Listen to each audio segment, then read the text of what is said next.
Good evening, everyone, and I am so very happy to be here today. Welcome, everyone, to the stream. I'd like to start by saying thank you also very much for the great responses that you have all given me for doing this series. The reactions have really been amazing, so thank you all very much. And I am very honored to have with me today Jörg Heinrich from Germany. Say hi, Jörg. I think your mute Hello, button is folks. still... Yeah. Hello, folks. Thanks for having me, Sam. So it's a great honor to be with you and with your stream. I was following you since the beginning. I guess it was about 1.5 years that you were streaming, and it's very good content. Okay, wow, I thanks. watch it regularly. Thanks. Yeah, I So actually started as streaming possible as I can. after Magic Card Market Paris, so it's not even been a year. I think Paris was more like maybe it's about a year, but not longer. So yeah, it's quite insane how streaming can take off. I never expected when I started that it would be or it would take off so quickly. So thanks, Jorg. I really appreciate it. That's nice to know. Yeah, I was watching the stream in Paris as well. Oh, And really? was Nice. rooting for you because you were a friendly person from my perspective. Oh. And on top of that, Cheers. your opponent in your finals, I guess, did make a mistake with his Bedlam Reveler, and then Yeah, I was in the rooting that for was you the the whole game. semi. Was it the semi or the? I think it was the semi-finals. Yeah, exactly. So he missed one card, and then he played a Bedlam Leveler and drew 3 cards, Yeah, but it was that was too so late. stupid. And the chat interacted, and then the judges came, I guess. Yeah, I didn't even realize after game 2, which luckily I won game 2. Then the judge told us that there was made a mistake. And did you know that I got a warning for this as well? Because it was both the responsibility of both players to be aware of things going on, and I got a warning as well for not seeing this. And I was like, okay, I'm not gonna miss a single thing anymore. So I was like hyper focused from from that point on. And then I pointed out 2 more mistakes during the game, so I was like, that's not gonna happen again. Yeah, but Yeah, competitive Magic is very hard, and then of course both players have to be sure that the rules are played out correctly, and no one is ignoring the rules or just cheating. But because ignoring the rules is like cheating, so could be problematic if it happens too often in a tournament. But exactly. I don't think my opponent was deliberately cheating. He told me in advance that he hadn't played in a long time, so I'm going to assume that it was all just an accident. I think that's always something that we have to try and do, of course.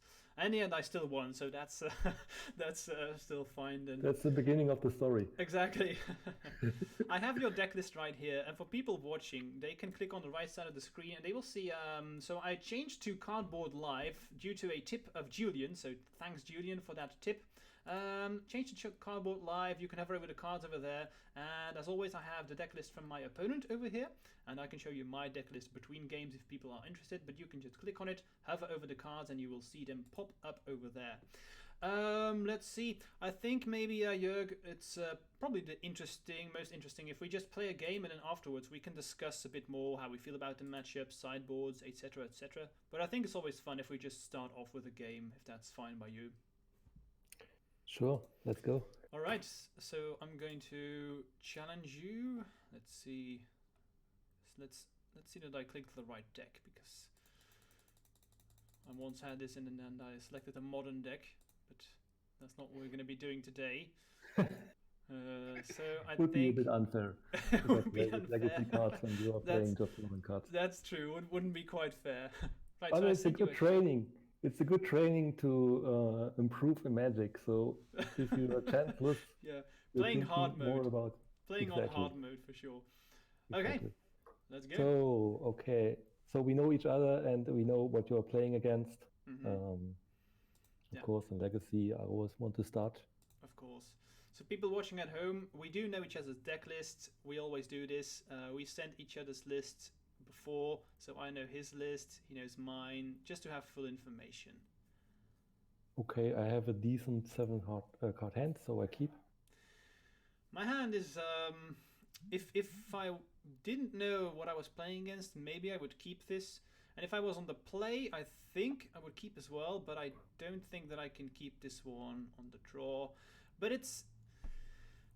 It's like almost there.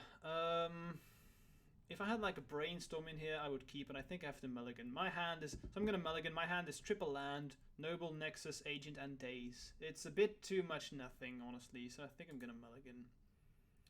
Yep, this is better. So this is a keep. But now what do I put on the bottom? I think it's going to be this one.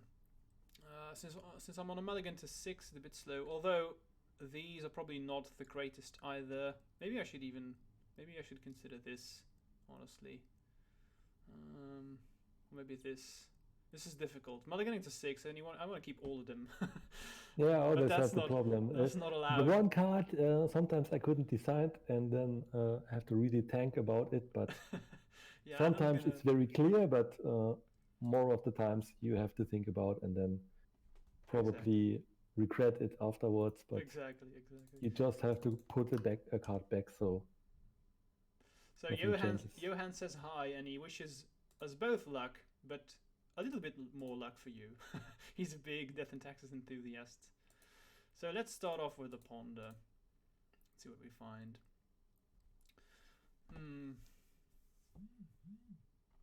Things is fine, but I don't want all of them, but that's okay. So I'm just gonna put them like this, and let's go.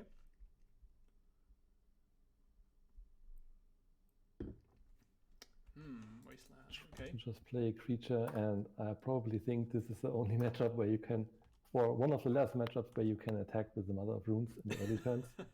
Yeah, I can imagine you don't attack very often with Mother of Runes. So I'm going to play this. Hello everyone in stream, welcome everyone, welcome. Let's play the Noble, play it safe. Stop. A bit late to the party, but... Yeah, I think I am just going to Daze, because being able to Daze right now signals that you probably don't have a land, or you decided to not play it. But I mean, in my head, I don't see any situation where you wouldn't play the land to resolve Thalia. So I think once you do draw a land, then Daze is useless, so I like dazing here. Even though I'd rather Daze Stoneforge, I think I just have to do this right now. It's also possible that it's indeed that this maybe was a bait, and you go for Stoneforge next turn. But then if you draw land, and I'm not able to Daze, then I'm just going to Most of the times, you have the chance to create a scenario where your opponent has to do, or probably do something that's good for you. Exactly. So I'm going to play this one. Best threat in the matchup, definitely. Yeah, it's just the most problematic threat. Yeah, definitely, for sure. Thanks for the follow, DGK.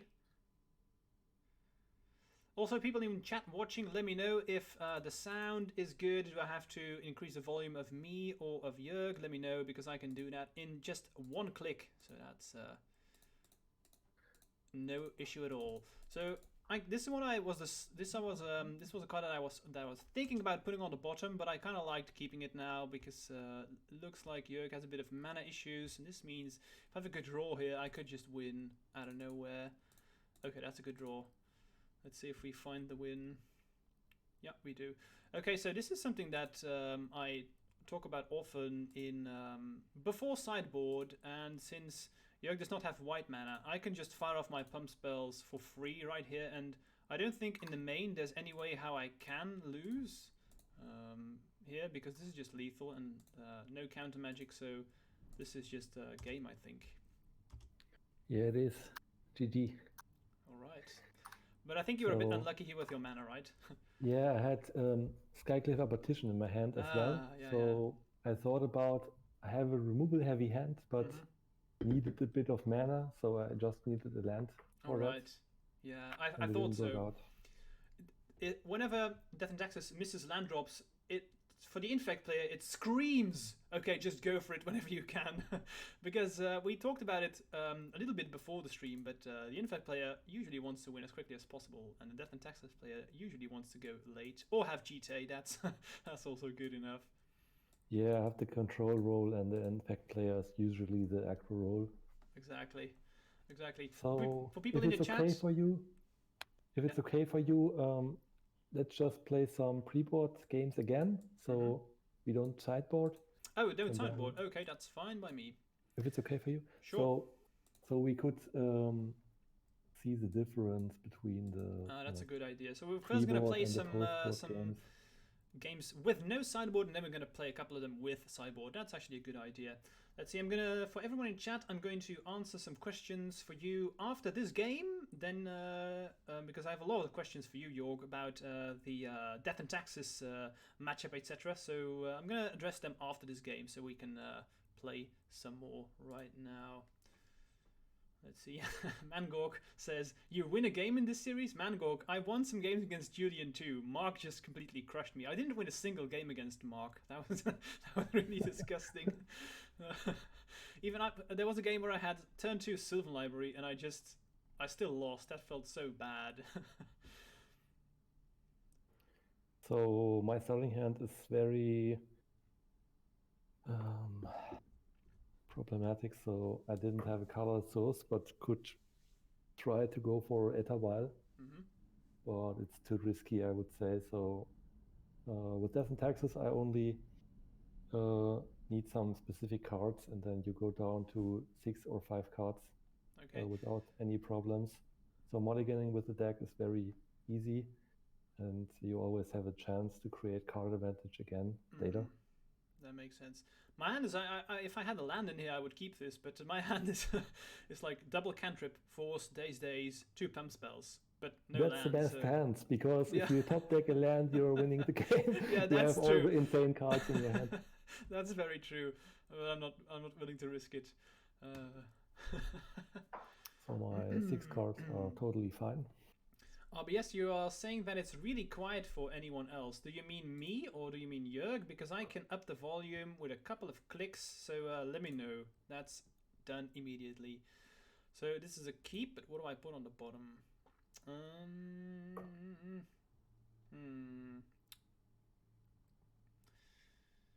I think this is a difficult one. I really want to have this one, but maybe I'll have to pitch it to this. Maybe, and this may be a bit weird, but actually I think I'm going to put this one on the bottom. Since I don't have a lot of things going on anyway, this is probably not going to do much. So I'm going to put this one on the bottom. It's a bit weird, but I like it. Okay, I think it's going to be, looks like it's on your side, RBS, because the other people seem to be having no issues with hearing what we are saying. So I'll increase the volume slightly, but I don't want to increase it too much. Okay, so that's fine. Mother of Runes.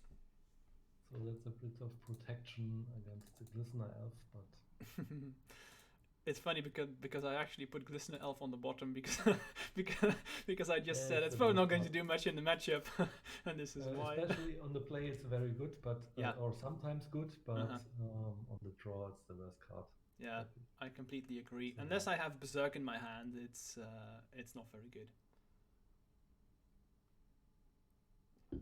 Thalia. That's fine. So I just attack for 1 now. Yep. No blocks, of course. Let's see what we draw. That's not bad. With this card right here, this doesn't do much anymore. So I can probably just play this. It doesn't cost more because it's a creature. And now I can still have this for this, so that's fine. All right. What I love about Thalia in this matchup is Thalia is great for you, but I can abuse it as well. And I have won a lot of games where my opponent has a Thalia on board, and then I'm like, now I know that my opponent is no longer able to swords, or is only able to swords once. And it's weird, but it does come up from time to time. I'm gonna counter that one, pitching to Ferry. Okay, that's a fair trade. Let's see if I draw a good pump spell here. Be nice. Okay, it's not a pump spell, but it's still a good card. Let's brainstorm. Best card in Legacy. Yeah, for sure. Because it's restricted in Vintage as well, so Is it restricted? I don't play a lot of Vintage, honestly, so I didn't even know that. I also know that Brainstorm is restricted, so okay. best cantrips in Vintage is Preordain, I guess, because you can play 3 or 4 of them. Okay, and Ponder is Ponder restricted in Vintage? Yeah, it's restricted as well. Ah, okay, good to know. But let's talk about Legacy. Yeah, sure, but we can talk about anything. So I have an interesting brainstorm, honestly. I want to keep them all, but that's not allowed. So do you like the artwork of the brainstorm? I guess you don't like it. Honestly, on Magic Online, preferable, but yeah, that's honestly on Magic Online. I really don't care about the artwork at all. I just buy the cheapest card of everything. Yeah, I have the same card, and always if I import a deck list, then this is the brainstorm which gets used because probably of the collector's item number or so. So if I always import a deck list which contains brainstorm, it always includes this card. But okay. Exchange them versus Ice Age brainstorms. It's funny because my Inkmoth Nexus, I have like the tattoo version of the Inkmoth Nexus. It's like a secret lair or something like that. I think it's a secret lair, but I think it is. And people always, when they play against me, sometimes they say like, "Wow, man, that's a beautiful Inkmoth Nexus," and I'm like, honestly, it's the cheapest one. So it's so weird that the secret lair Inkmoth Nexus is the cheapest one on Magic Online, but it's true. Price economy. Yeah, indeed. Sometimes the more beautiful cards are cheaper. So Stoneforge is fine by me. It's not removal, and that's what I care about right now. So Jitte is exactly the best card in the matchup. So yeah, for sure. Scary. I'm really afraid of Jitte, for sure. Okay. I'm just going to ignore this.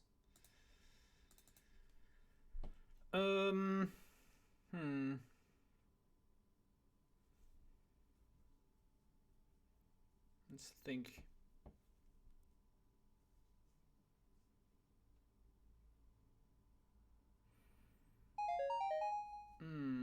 It's actually more difficult than I think. I'm afraid of swords, of course. I have this, but I really want to win this turn as well, so that means I have to do this. But unfortunately, I can't do that just yet. Maybe I have to do this first, honestly.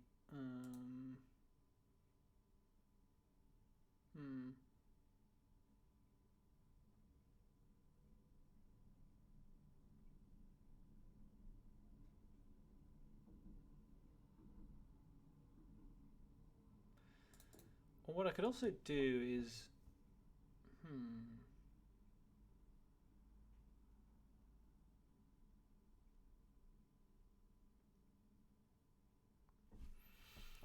Interesting spot here. I didn't want to use this on this, but maybe that comes back to haunt me right now. It's definitely safe to attack, probably. Yeah. So let's go to attacking phase, and let's slam in with this agent. I'm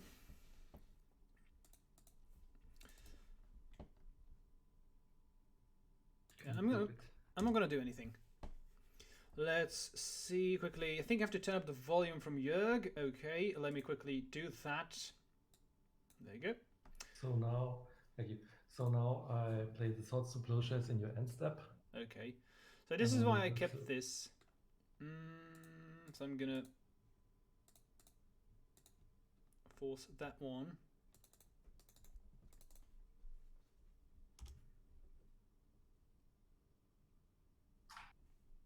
So if I had used Force Will on Stoneforge, I still would have lost agents with the Swords to Plowshares, which is why I decided not to do this. Hey Nathan, welcome. Hi Nathan, how are you doing? So I glad you be here. think we will now have Jitte. So you probably have the Wines of Westwood in your hand, but fortunately no. Okay, cool. Fortunately no.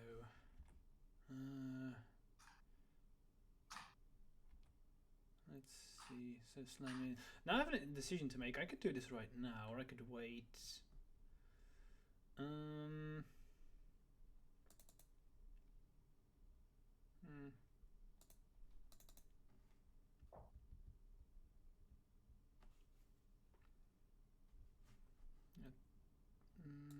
I'm gonna wait. Nathan, wish you all the best.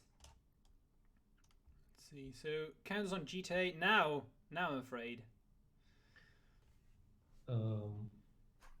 So I think it's the most impactful to wait until the end step and then use the first counter on your Blighted Agent. Okay, so I'm going to do this in response. And there you go. And then I use another one in response. Yeah, and that gets rid of the agent. And honestly, it's probably game over right now. Looking back on it, you have access to the ferry your list, but yeah, it's probably not going to be good enough. I think I probably should have countered Stoneforge. I slightly miscounted, and I thought that I would have been able to kill you the turn after Stoneforge resolved, but then I forgot that Thalia makes a certain spell cost 1 more, and that's very difficult. So Phyrexian Revoker is not a good card in the matchup, but it's one of the few cards where you can shut down the Noble Hierarch. Yeah. People may not know this, but you can actually name Noble with Phyrexian Revoker. It doesn't say that unless it's mana abilities. It just says choose a card name and it can't be used. Okay, just gonna let this one go. I mean, hypothetically, I could still win from here, but it's highly unlikely, honestly. Okay, let's pass. So I think in your latest list you don't play Wastelands anymore. Exactly, I have cut Wasteland. Okay. Oof, that's a skull. So Inkmoth Nexus and a Wasteland for my pot could be a possibility, but you have to get too many pump spells then. And for sure. So if I try and save this, you can just use GTA again, and then I'm still dead, right? 4, 5, 6, 7, 8, 9, 10. Yeah, I'm dead anyway. Dead. Okay. So there I had a perfect hand, so I had the removal spell, or 2 removal spells, with the Skyclave and the Swords to Plowshares. The Thalia was taxing your mana a bit. Yeah, for sure. I mean, you had Skyclave Swords and Stoneforge. That's like the nuts almost in this matchup. But I think GTA really closed the game for sure. Exactly. So we are playing just another pre-boarded game with our sideboard cards? Yep, that's fine. Let's play another one. Then we have 3 before sideboard. That's actually good. And then after this game, we can start answering questions. So don't worry, guys. If you have a question for Jörg or me, just spam them in the chat. I'll scroll up after this game and I'll ask them to Jörg, or I'll answer them myself. Let's submit without changing anything. And I'm on the play right now. Yeah, you're on the play. Let's see if we can get a turn 2 kill right here. I'd like to play first. Nope, that's not a turn 2 kill. It is fine. I'm just going to keep. Yeah, my hand is okay. I will keep as well.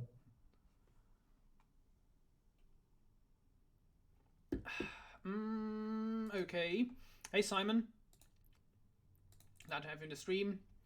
Let's see. I'm going to get a Tropical Noble.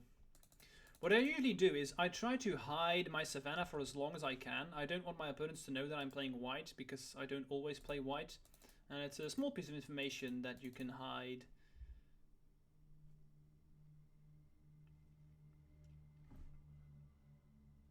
Okay, swords on Noble.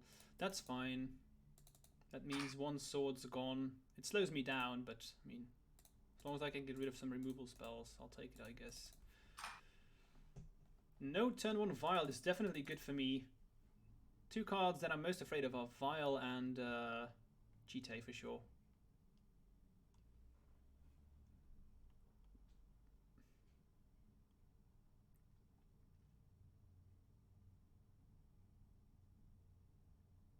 Another swords. That's scary.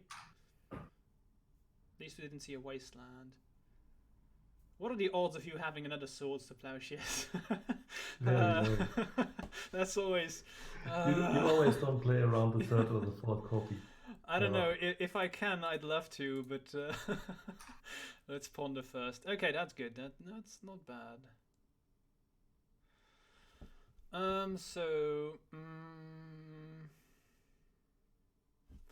Don't think I want this. I do want that probably. I can go for those.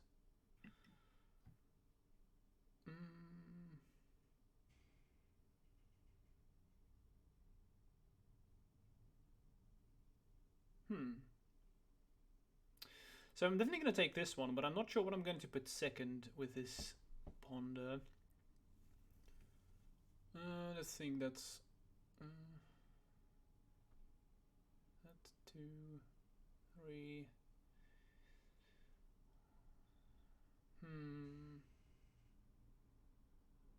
Yeah, I'm gonna put them like this because I don't want to play around a third Swords of Plowshares all too much. I mean, if you have it, sure, but I don't want to... I don't like playing around the nuts, if that makes sense. And you have to start playing things as well. You can't wait for too long. Yikes. Yikes. That's definitely scary. Okay. It's interesting to note that Jörg did not play the Wasteland last turn.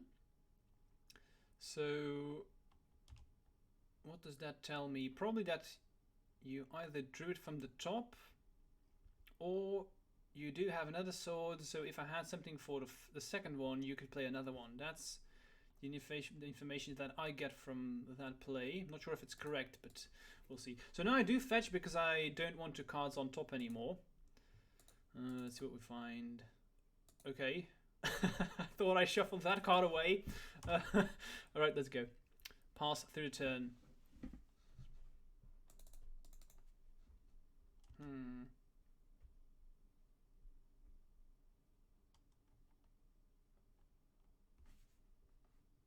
Spirits. Okay. Let's see. Threat, please. Nope. Pass through the turn.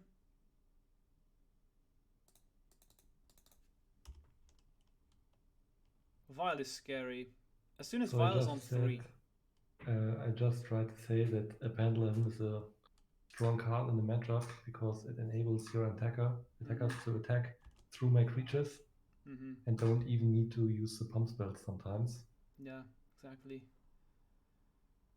Yeah, I don't think I want to do anything against the second Vile. Okay. Yeah, sometimes you don't top deck the right cards you need. No, and especially with spirits. That means that I can't search for them anymore. Exactly. But you have enough time. The clock is very slow at the moment. That's true. But Vile is on 3, so I'm never safe. I'm assuming I'm never safe. Okay. Someone in chat here says, mismatched planes to tilt opponent. I'm never going to get tilted by this. I just said that I have the cheapest version of every single card, so... Yeah, it's because I just own a couple of the Guru lands, and then I have to play additional Are they lands. Expensive on Magic Online? No, on Magic Online they aren't expensive, okay. but in real life, so it was just a joke. So, so it's because Miracles is a very popular deck at the moment, and they tend to play Predict Again. So yes, that's why you play it the snow doesn't card. cost you anything to split the dance. Okay.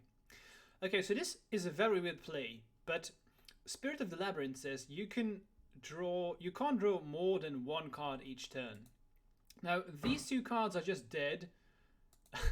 So this may be weird, but I just want to draw 1 extra card to see what I have, because I'm going to get rid of these 2.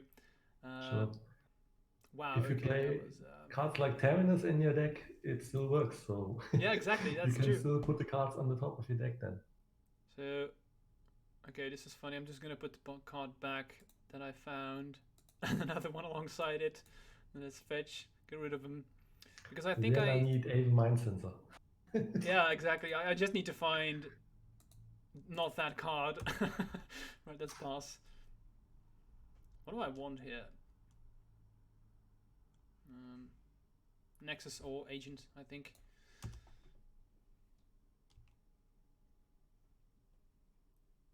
So with Etherwire, you have to do some settings sometimes, because you can enable that you don't respond to any triggers. And if you have Etherwire on 3, then you can always yield and say no, so it never asks you again. Yeah, but you have to be aware. What I sometimes see Death and Taxes players also do is they just always activate Vial at the end of the turn, even though you don't use it. It's funny, but it's like ultimate mind games. It's possible, but sometimes you can take a disadvantage from that, because if you enable the Vial on 3, then the opponent sees that you can't use Flicker Wisp again in this turn, and then he can respond. That's for sure. There are sometimes scenarios when you have Etherwire on 2, so then you could flash in Natalia or something like that. Yeah. And there it makes more sense to me. Okay, that makes sense. The Etherwire on 3 is too valuable, so you can represent a Flicker Wisp or something like that, or a Skyclave or Partition. That makes sense.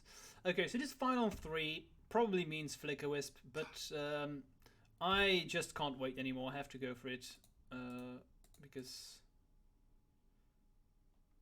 I just don't think I can wait. So let's just go for it. And make him have the Wisp. So I'm gonna slam in.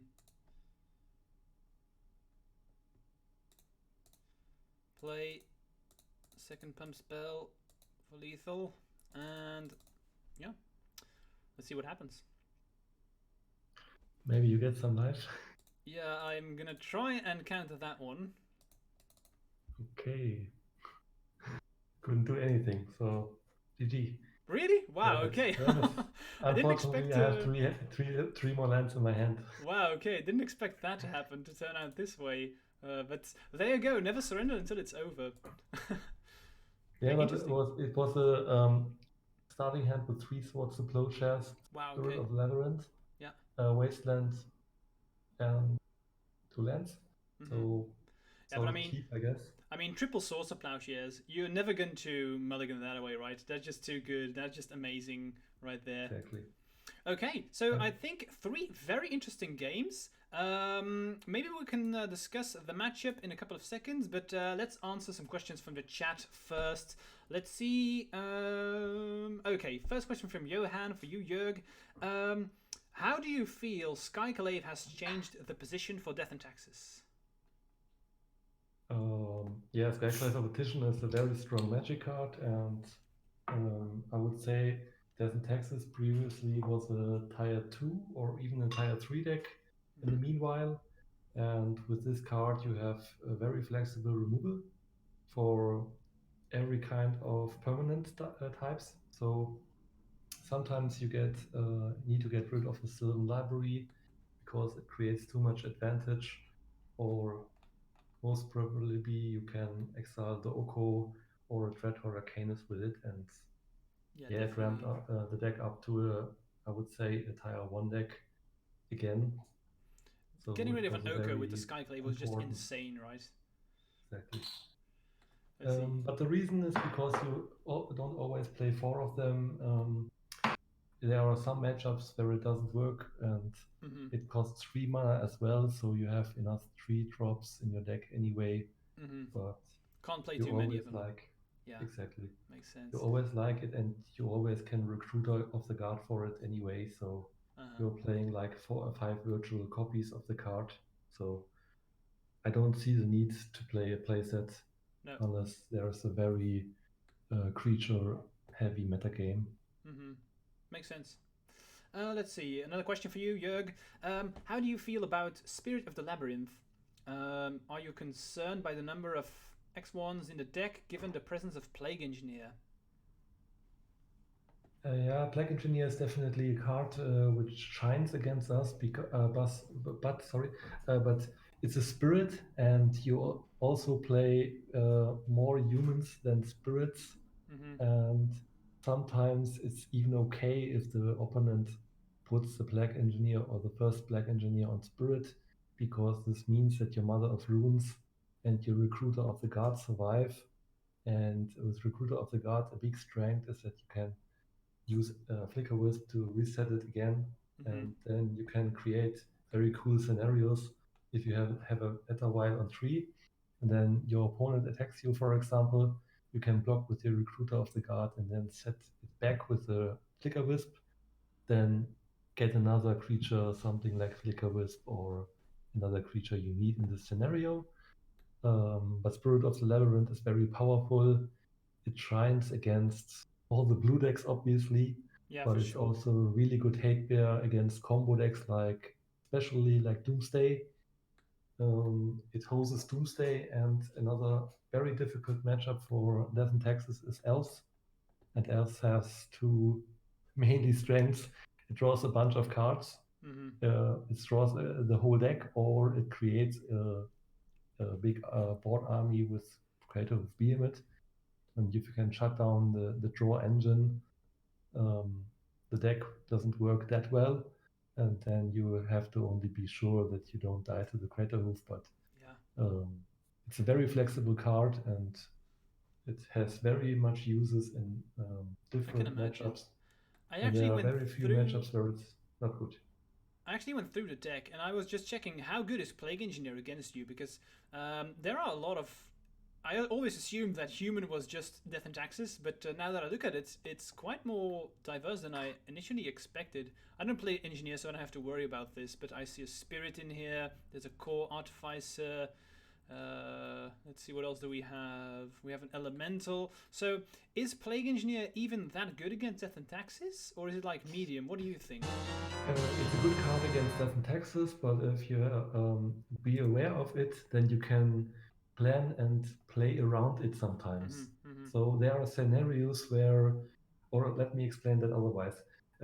If you know that you're playing against a deck with 2 or 3 Plague Engineer in the sideboard, then you almost always trim your humans down. And in the Showcase Challenge, for example, when I knew I was playing against Snow Control, then 2 or 3 Black Engineer in the sideboard was very regular. Then I went down even to trimmed down 3 Talias. So I just had access to the 1 Talia to Recruiter for it. And then if he names human, he only gets the Mother of Runes, obviously, but then the impact of the card isn't that great. So you don't have to be aware of it then if you can play around it.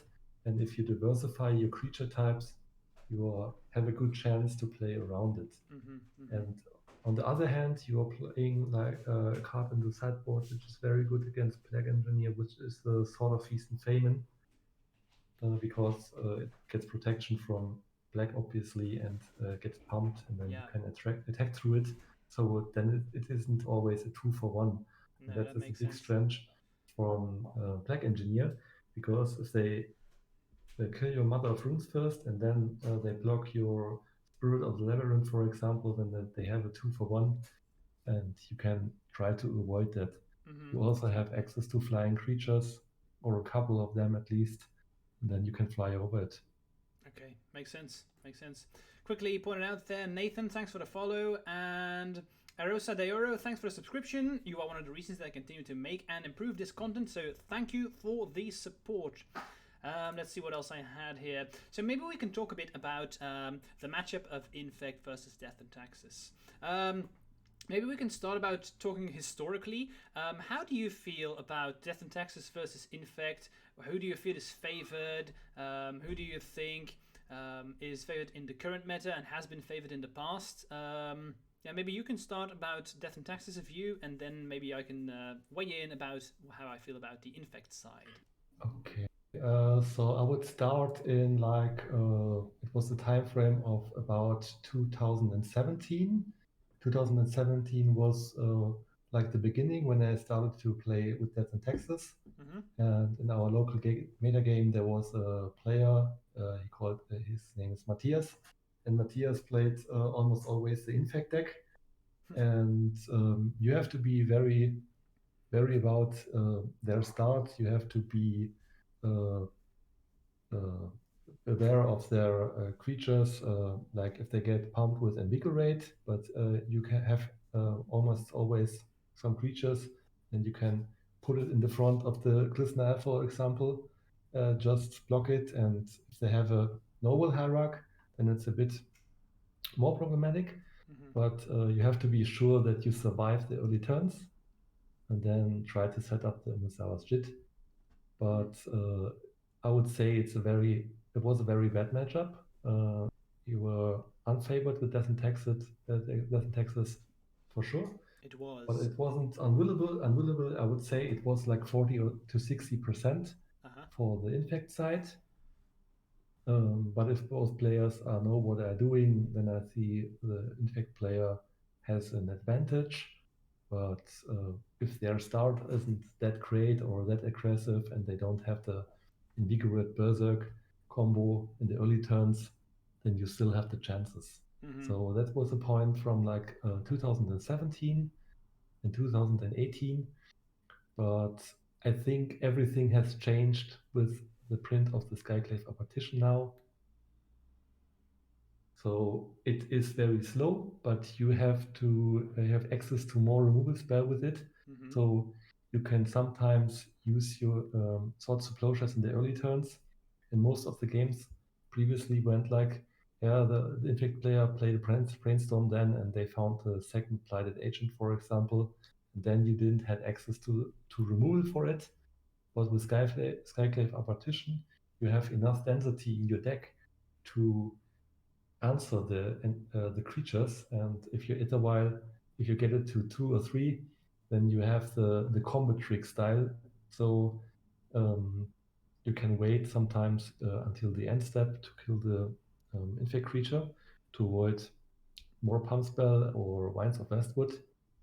Or if they go for lethal, then you can use your Flicker Wisp or your Skyclave Partition with it. And also another good card, in my opinion. Previously, I played Ethersworn Canonist in that slot. This was a very good card because it prevents the Invigorate Berserk kills, and also it's very hard for them to protect the creatures from the removal spells if you have access to Ethersworn Canonist. So, but you're not playing that anymore, right?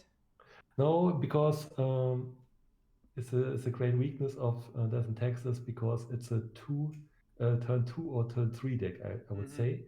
So if you survive long enough to turn 2 or turn 3, then you have good chances. For example, if you land a Thalia or a Sanctum Prelate. But in the meanwhile, Deafening Silence is 1 mana cheaper, but it doesn't affect all the same matchups. Like, it doesn't affect Elves, but affects all other combo matchups, and it's a mana cheaper, so it's very good to have access to a turn 1 or 1 mana card that prevents the opponent from going off too fast. Yeah, for sure. And I think if I look at it from the Infect side, I can definitely agree. I think you summed it up quite well. In the past, if we look back at 2017, I think Infect was very favored. I would like to face Death and Taxes the entire tournament if I can choose. I think in the past it was, at least it felt to me like 70-30. But if GTA comes online, especially game 1, it's game over. You just have to accept that. It's all, for Infect, it's all about, can I win before GTA comes online? And then you're good to go. But that has changed, and I agree. I think the Skyclave has made the matchup much more interesting, because in the past I was never a big fan of counter magic, because of it usually just wasn't very good when you had like what's the name of the card again that was played? Cavern of Souls, that was played in that time, and then every single card always resolved. But now Skyclave, since people started playing that card, I noticed that Cavern of Souls isn't played that much anymore, and I actually like having counter magic more than I did in 2018 versus Death and Taxes. So the matchup has changed, But I do still think that Infect is favored for sure. That's at least my opinion. Yeah, But it's a bit favored. it has changed. I think I agree with you. It's like 60% for Infect, 40 for Death and Taxes. That's how it feels for me at least. So I think we probably think somewhere the same. And I think what we discussed, we all saw this in the first 3 games before sideboards. It was all about the game I lost was a game where GTA came online, right? And I can just concede as soon as that if you tackled it once or maybe twice to be sure, then I don't think there's anything I can do if the Death and Taxes player plays it correctly.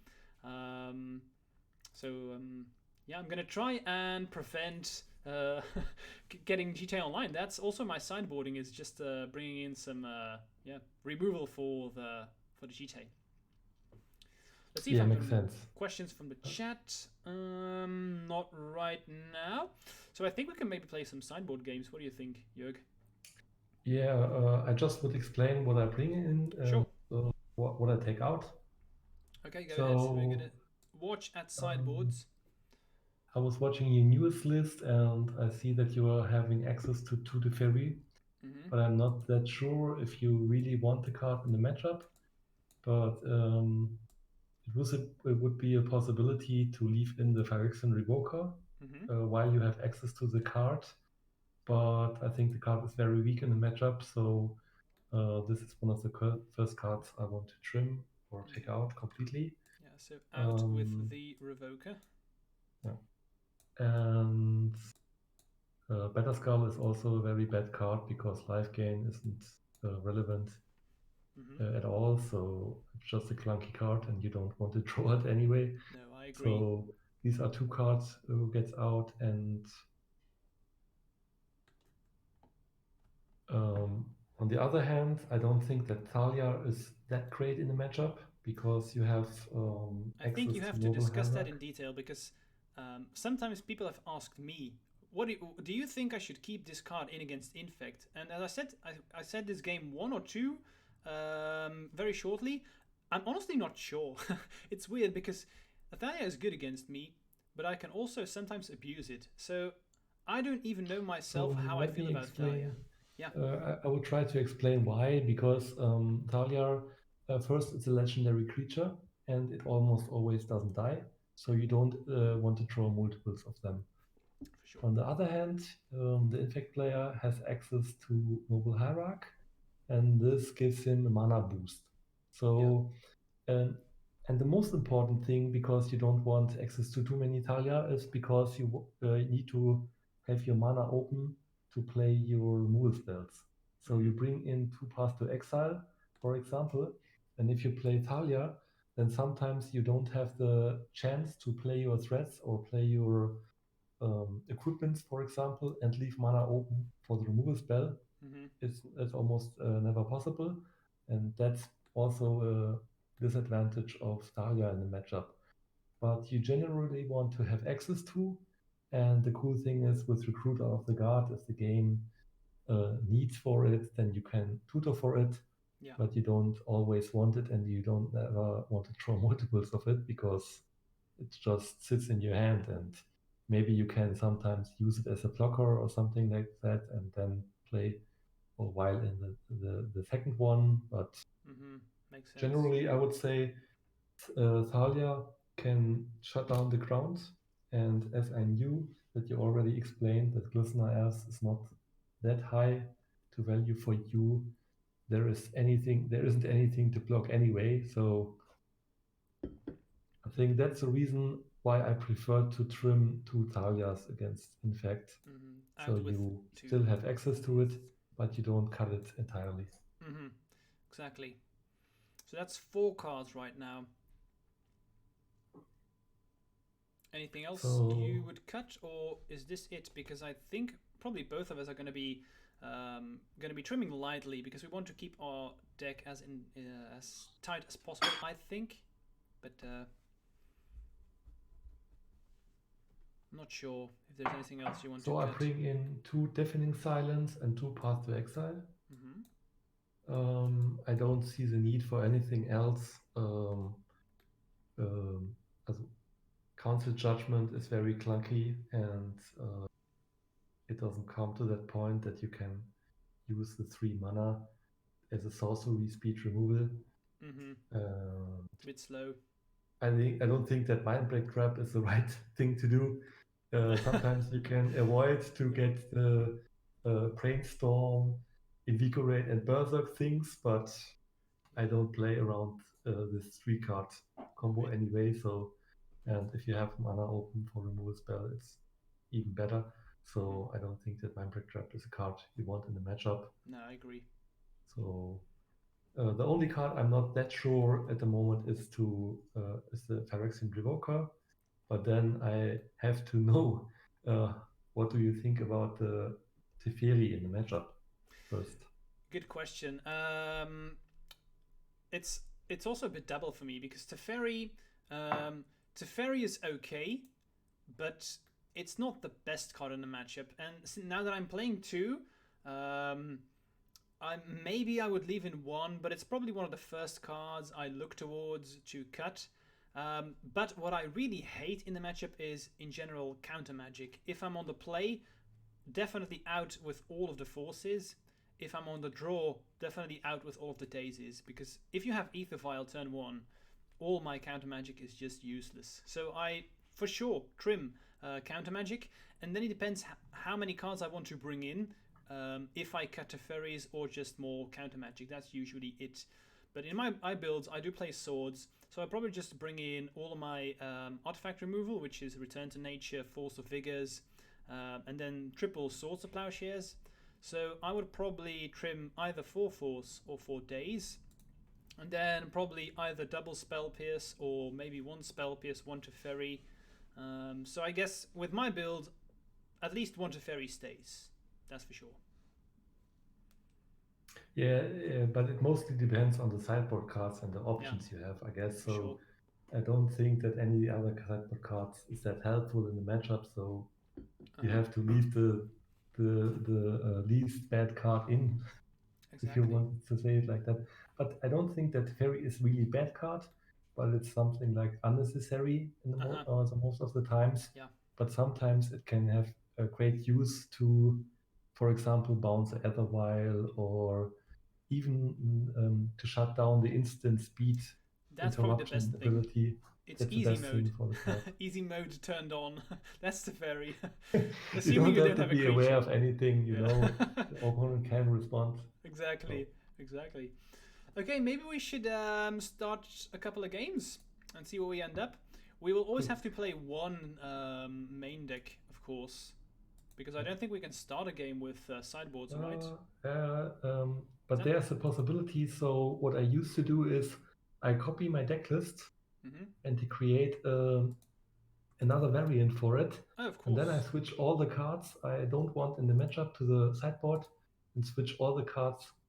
And to be sure that I don't do anything wrong with the deck list, I just rename it. So my deck list is now called Death and Taxes and then Infect. So I know that this is a configuration I want to use for Infect. That's fine by me, but I do sideboard differently if I'm on the play or on the draw. So that means... Okay, so you can do 2 other variants of it. Exactly. So do you want to play first or do you want to draw first? Then I can adjust my deck. I would say I draw first. You draw first, so I play first. Okay.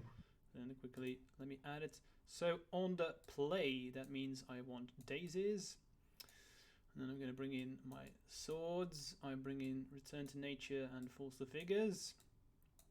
And then maybe I should just try it like this. Or maybe like this is also fine. I said I'm not a big fan of counter magic, so it's either going to be 1 Spell Pierce, 1 Teferi, or just both Teferis and no Spell Pierces. And I actually think I just want both Teferis, honestly. Okay, so I have my sideboard for when I'm on the play at the ready. So I'm going to challenge you. And now I have to be for sure that I click the right deck. So, okay, there you go. There, you should have... Please delete it afterwards. I don't want to be responsible if you're entering a challenge or something like that. Oh yeah, for sure. I copied it like you said. That was a good tip. Let's see. For the people in the chat, I am drinking which yeah, I always drink a beer when I'm streaming. And people ask me always what the beer is, and I honestly, wow, I just poured it in and I already forgotten. That's quite silly. What's the name of the beer again? I also have a beer. Oh, nice. Hand. Maybe you can start what beer that you are drinking. Then maybe I'm. Yeah, but I prefer Paulaner. Uh-huh. Hefe Weißbier, but without alcohol at the moment. Okay. Sounds good. It tastes very good, and it's like a water or something like that. And I don't. If I have to go to work and the next day, so I prefer to be clear in my head, and then. That's true. I always drink only one. It's Lucy. Yeah, that's the name of the beer. Only one, just one. Lucy is the beer that I'm drinking. It's a typically Antwerp beer where I'm from. It's from a very local brewery, but it's great. I can advise you for my Belgian friends watching. Try it out, Lucy. It's great. My hands are pretty good. I'm gonna keep. Sounds good. Looks like you're going to keep as well. Yeah. So I have no 10-1 play. I'm just going to pass. So I start with a sideboard card I brought in. So this is interesting for me. Deafening Silence is a card that I've always felt a bit, how should I put this, a bit like I'm not sure if I care about this. It can be very good, but if Deafening Silence hits the table, what I could also do is I could just play a threat and attack each turn, and try to find a spot where I can use a pump spell. So sometimes Deafening Silence isn't the worst for us, but I think the way my hand is set up, I probably do want to counter it right now. Unfortunately, that means I have to use this again, and I don't really want that. So I'm gonna brainstorm first and see where we end up. Okay, so that makes it easier for me. I'm gonna put these two back, and then I will daze. I have another question for you, Jörg, from Johan. He missed it. He asks you, why are you not playing Palace Jailer anymore? Yeah, so I have to be clear that this is based on the list. It was on January when I played the Showcase Challenge, but I didn't develop it that far from it. So I didn't do that much changes. And previously, I would say that Palace Jailer is needed in the deck, but in the meanwhile, I see a more diverse metagame, and I would play against more control decks at the moment, like Miracles or like Grixis Control or Esper Control. Then you want the grindy card. But this deck list is based on the Showcase Challenge, and at the moment, I don't think that this list is that well positioned, especially not in leagues, because you have so much range of different decks you play against. And I should optimize the list, but Death in Texas is the strongest if you have a clear opponent or a clear different decks you want to approach, and then you can put the right cards in to beat these decks, but that means that you lose to the other decks. So, but you haven't ruled out Palace Jailer. You could see yourself playing it again, right? Of course, yes. Okay. The metagame is very good for it at the moment, but we have to see how it develops from this position, and that makes sense. It's not that clear that it's a mainstay in the deck, but card advantage is always good.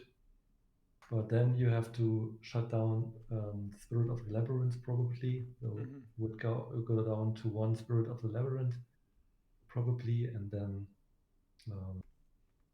it's not that good interaction with your cards. So you have the Sword of the Fire and Ice and the Spirit, and you have the Palace Jailer, but in the right matchups you still want these cards. That makes sense. This is an interesting spot because you have the Spirit and I have a card that I really, really want to play, but Spirit really nullifies it. Certain library. Exactly. Exactly. That's the card.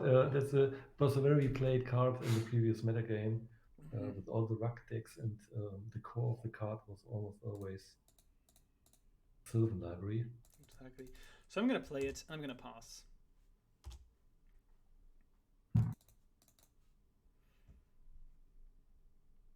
So the good thing is I can attack now. See what you do. Probably you play a pump spell. I'm not going to play a pump spell. Okay. Because if I play a pump spell here, I'm afraid that you just swords noble in response, and I mean that will be and then the worst. To be sure that you don't play Swords to Plowshares on it now, and then free your Sylvan Library. I have a second for it. Okay, so another Spirit. So that means I can just untap.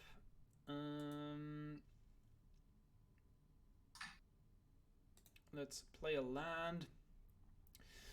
So that wasteland was definitely scary. What do I want to do?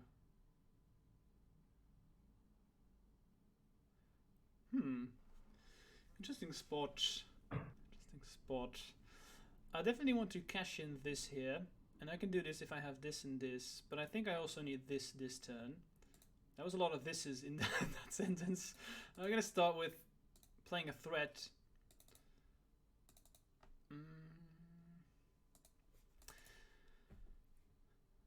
And then, I mean, if I animate Nexus and slam in, I'm afraid of Wasteland, so I think I'm just going to pass. I'm going to pass here. Yeah, I'm very glad that I probably untapped to the fourth turn of my game. Yeah, for sure. The longer this game goes, the more happy you become, I guess. Of course.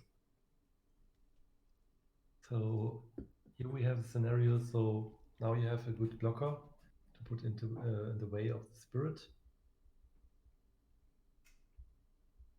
But I can play the control role now, so I just don't need to attack you. I will try to resolve a Stoneforge Mystic at the moment. So Stoneforge will resolve. Then I take Jit. Of course, always then the I could pass the turn and wait what you are doing. Okay, so no attacks. I'm definitely going to do this. Let's get rid of one Spirit. So I did have it's interesting that you said, I'm going to play another one in case you have swords. And that's actually a great moment to say that, because I actually had the swords in hand, and I was keeping the swords in case you had another Spirit. So it's that was actually quite funny. Okay.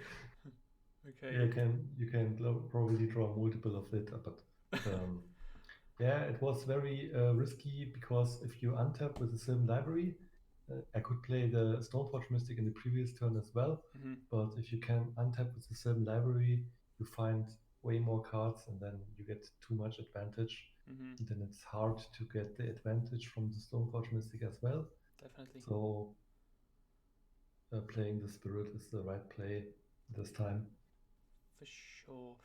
So I think that I'm just going to attack here with Elf.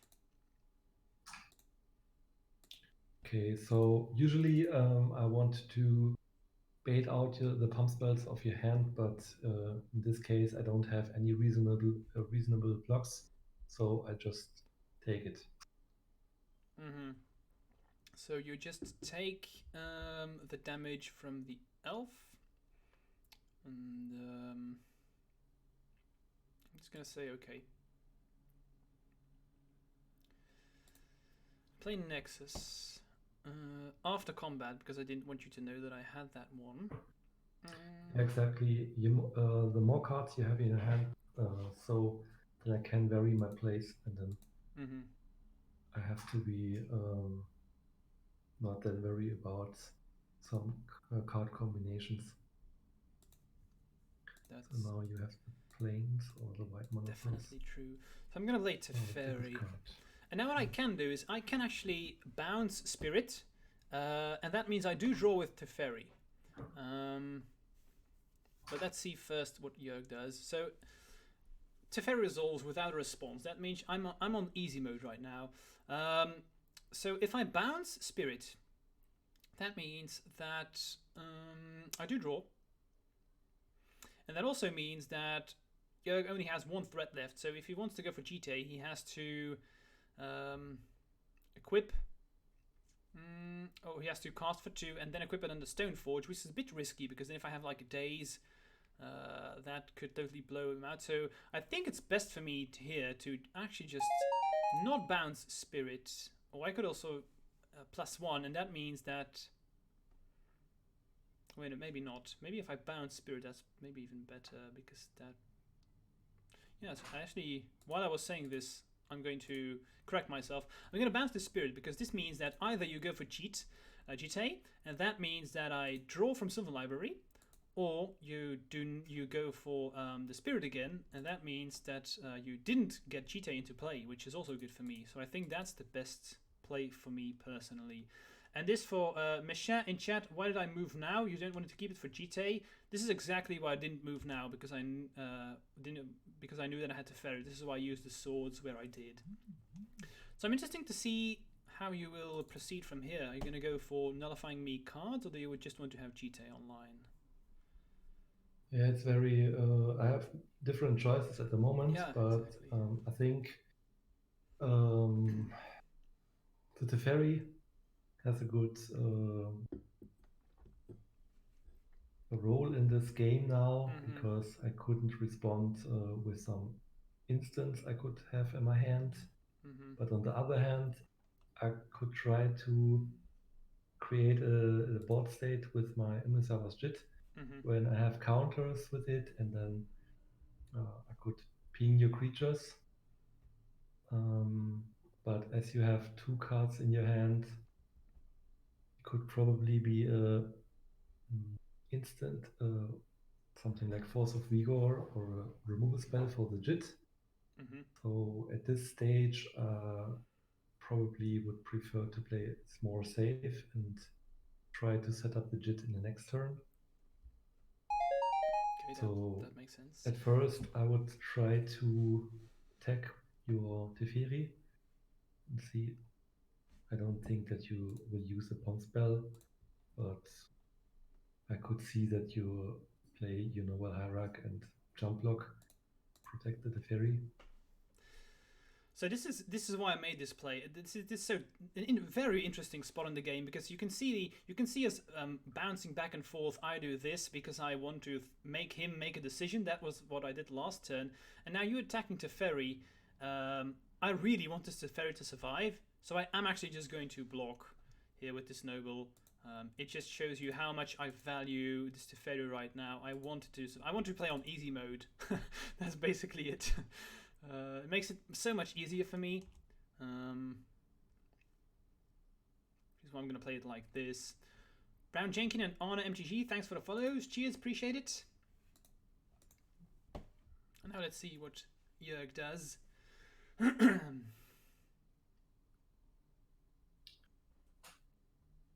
So I have different options. Still have different options. But I don't want to draw you to draw more cards, so I think first I want to use the Spirit. Okay, so Spirit does resolve. And then I have Vigilant Thought as well, so I can try to help one of your Inkmoth Nexus, or I could just tap the Savannah, because you can't use your cantrips anyway with Spirit in play, but if you top deck another Swords to Plowshares, for example, then... So response, I'm going to use the mana to animate the Nexus, because I want to... I don't want to waste mana. Okay. That was quite a good draw. I'm gonna plus Teferi.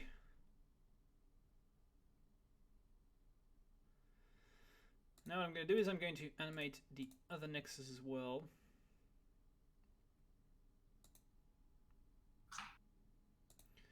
I'm just going to attack with everything here. Let's see what Jörg does. And I'm interested to see if Jörg wants to block with Spirit or not. How highly does he value my Sylvan Library? That's the question that I'm asking him in this situation. So the thing is, with my Wasteland play, I have the option to react on which mod nexus you are probably targeting. There are a couple of cards you may have which would kill me at this spot. I think Become Immense for sure. And if you have Invigorate, then it's exactly... No, Invigorate gives +4/+4, correct? Yeah, exactly. Okay, double Invigorate would kill me. Invigorate Berserk as well, I think. Of course. But I guess Invigorate Berserk would kill me anyway, so... True.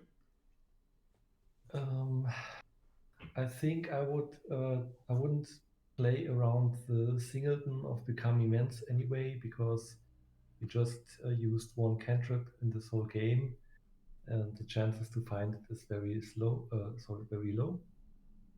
And I think this spot I probably could let it through, and the most problematic scenario would be if I play Mishra's Jit next turn and you have access to Force of Vigor, then the game is decided immediately, but I don't block at this point. This was quite funny, honestly, Jörg. I have both Become Immense and Force of Vigor in my hand. So you just explain everything perfectly. So yeah, I'm gonna win this game here. And it's interesting because everything that you said is why I made this play exactly. So I think this was an excellent way of describing why we do things, for sure. Yeah. And everything that you did is 100% correct. Let me start by saying this. You should not play around Become Immense. You really shouldn't. But the thing is, I know this as well, of course. So I know that my opponents almost never play around Become Immense, which means, by knowing this, I can safely attack here, and I know that generally that wins me the game. And even if you block here with Spirit, that's still fine, because that means I can still get rid of Jit, and then if I get rid of Jite with the Sylvan Library in play, that usually means that I'm going to end up winning the long game. If I have the library in play, definitely when I have Teferi as well. So I thought that, that was a very interesting game, but I just really had the best... Well, I already had Become Immense, but I did draw the Force of Vigor as a backup plan. That made it quite easy for me, of course. Okay. Yeah, but the attack with the Glistener Elf is just, I would say it's a free attack on your side. Even if you wouldn't have the Become Immense, okay, you could leave it back to block and protect the Teferi, but I don't see the point to have a benefit blocking the Glistener Elf, because it's generally a weak card in the matchup, and if I untap in the next turn and connect with Jit, I think the game is over at that point. That's true. You had both of the problematic cards which could protect you from losing this game. So exactly. Good game. We can easily sideboard, by the way, because I'm just gonna swap 4 cards for 4 other cards, so you can be on the play for sure. Doesn't have to be the other way around, honestly. So what I do on sideboarding is I have 4 days on the play, and I swap just very easy sideboarding. I'm just going to swap 4 days for 4 forces when I'm on the draw. That's something that happens a lot. Delver players do this very often as well. Daze isn't that good on the draw, especially not versus a deck that plays Ether Vial. You really don't want that card, honestly. At least I don't. A couple of times I also play with Delver decks, but I sideboard a bit differently because, but it depends on the opposing deck, because if they have a small or low mana curve, then Daze is obviously sometimes great, but it gets outclassed too fast. And if the opponent has 2 or 3 lands, then you can't counter a 1-drop in the rest of the game, and it's just a force pitch. But against mid-range decks, I guess it's very cool to prevent the opposing 3-drops to enter the battlefield. So usually I leave some in the Delver matchup at least, but I think from the Infect side, it's completely different, and especially in this matchup. Yeah, that's for sure. It's completely different. Delver versus Death and Taxes. I think Death and Taxes is favored, but that's what I would think, right? Isn't that true? That Death and Taxes is usually favored against Delver? It depends on the build. You can't classify Delver just with one word because there are so many different styles. So there's Canadian Delver, there's UR Delver with Young Pyromancer, and there are some aggressive prowess builds. And for sure there's the Grixis Delver version, and I would say that the Grixis Delver version is the best setup against Death and Taxes because they have access to Black Engineer. And probably the worst matchup, I would count Blue Black Shadow also as a Delver deck, and I think they have the worst Death and Taxes matchup. But it's so funny because Death Shadow is really very good against Infect, so it changes so much. So I kept an opening hand that was very interesting. I really liked this hand, but it was very weak to a turn 1 Ether Vial. So I'm a bit skeptical now, but we'll see how things shake up. I still have cards, so I can still do things. We'll see. So in response to this, I'm just not going to do nothing. I don't think I want to do this response because I want to... There you go, Brainstorm. I want to shuffle away as much bad cards as possible. Play the Brainstorm before the other pile is on 2. That's a good rule. Exactly. To play against Death and Taxes, because Talia taxes your Brainstorm anyway, so, and you can play around Spirit of the Labyrinth by that. But on the other hand, Brainstorm is also good in the mid game, so Brainstorm is just always good, isn't it? Yes. Okay, so pretty good Brainstorm. Sometimes you have too few cards in your hand, then I prefer to pitch the Brainstorm over Ponder, for example. But depending on the amount of cards in your hand you don't want, and the maximum amount of the cards you have in your hand, you can vary pitch either Ponder or either Brainstorm. Okay, so this I was hoping that I wouldn't have to do this, but I have a sword in hand, and of course with Mother of Runes I have to do it right now because I'm not going to be able to do anything with it later, so I just have 2 swords right now. Mother of Runes, I'd say it's not that good against Infect, but if I play white, then it suddenly becomes good again. Okay, Deafening Silence, not going to fight over that.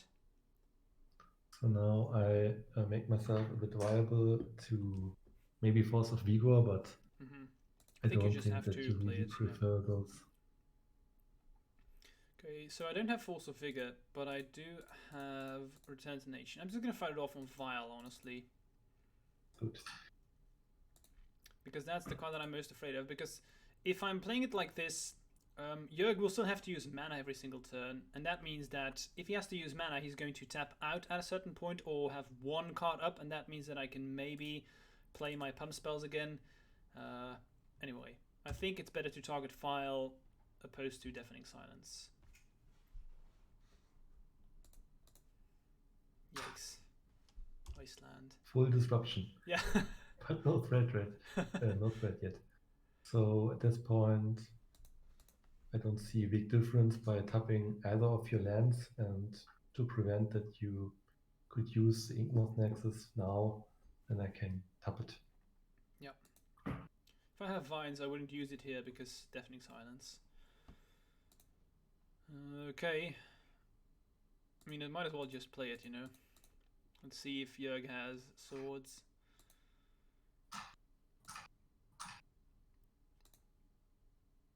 Do I want to attack with Snowball? Maybe not, because if you Wasteland Pendelhaven, I want to have mana. Deafening Silence people says you can't cost more than one non-creature, so I could hypothetically play 3 creatures if I wanted to.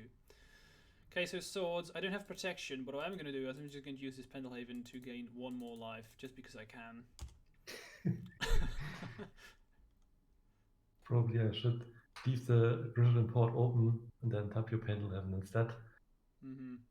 I don't know if that was such big of a difference, but you're right. Probably not. You're right. So at this point, I just don't need to use Resident Port again to tap anything. So I can leave the Wasteland open and play Recruiter of the Guard. So with that, I could search for something like Flicker Wisp, or Sanctum Predate is also a strong card in the matchup. I don't know anything about your hand yet, but I don't really think that you have more artifact removal at the moment. So you're not looking at Stoneforge. Maybe you can tell me a bit more about this. In this spot, you are not interested in Stoneforge. Why is that? For sure, I'm looking for Stoneforge Mystic. I'm not really sure retain in your hand at the moment. So you didn't save your Blighted Agent at this stage, and I think that it would be a reactive card, and with reactive cards you almost always from your sideboard have more artifact removal, but I don't think that there's any point to play around that. Otherwise I could search for Sanctum Prelate and then name 4 with it. With 4 I can neutralize your Force of Vigo you have in your hand, but I don't think that that really helps me at the moment. So I think Stoneforge Mystic is the safest card. Definitely the card I'm most afraid of. I'm just gonna pass. I wanna have this.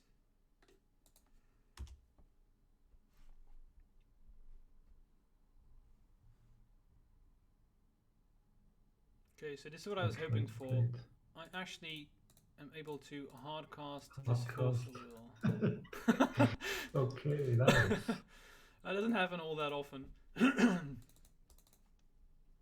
But fortunately, I drew another one, and I can assure that you don't have the second force or something like that. So now I'm a bit dangerous, but I can use the Wasteland immediately to prevent you from protecting your Ignis Nexus, and with 4 lands in play, I have all the mana I need, so I don't need the Wasteland, and then can immediately use it to destroy the Ignis Nexus. Okay, so I'm gonna start by thinking.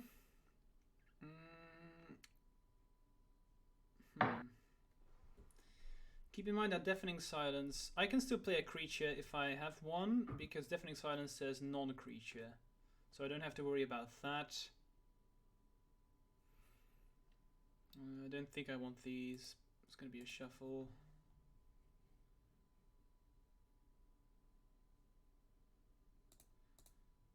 Okay, I'm going to play Blighted Agents and pass.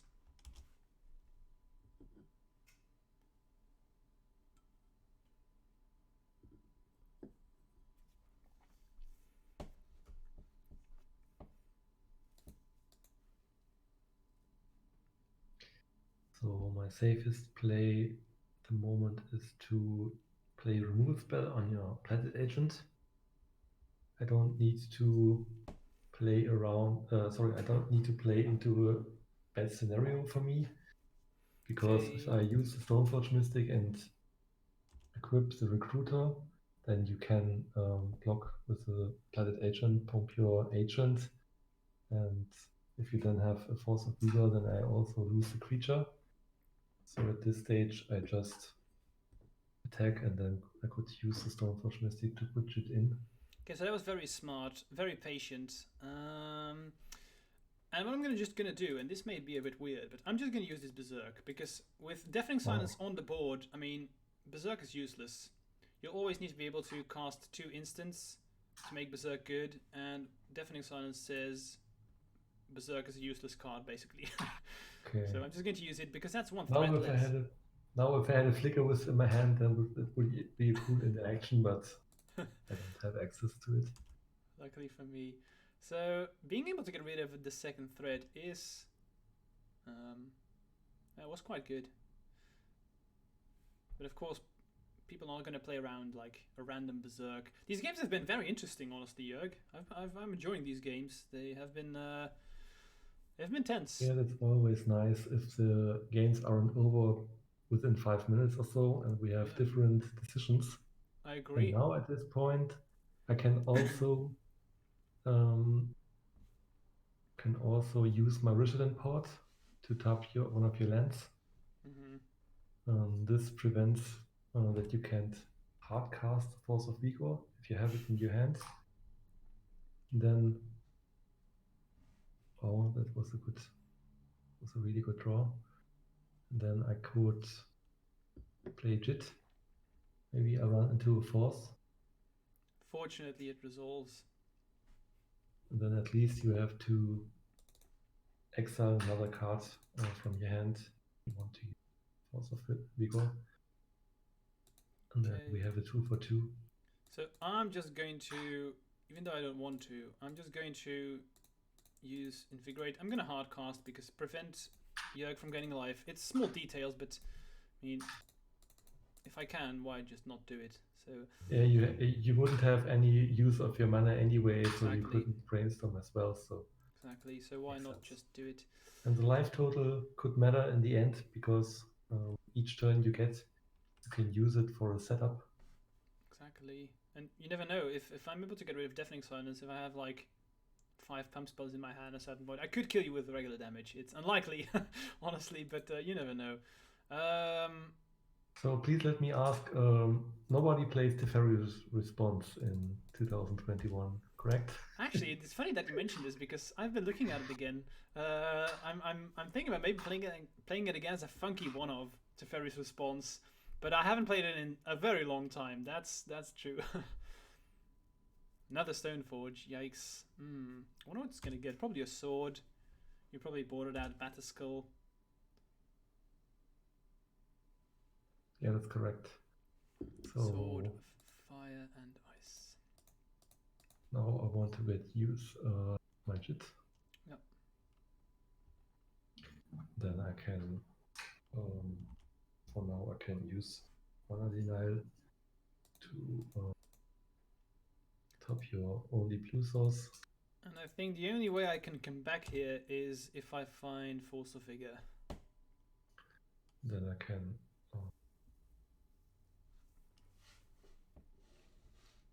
I think I can hardcast the sword now. Yep, resolves. Something goes wrong. Now I want to draw cards. And now it's looking very scary for me. Again, Force of Vigor or bust.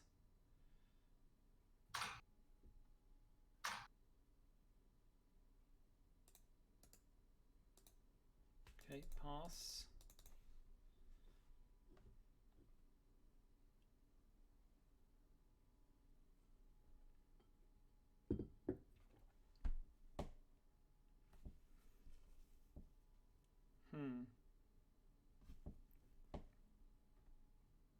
Could be a Wines of Westwood in your hand.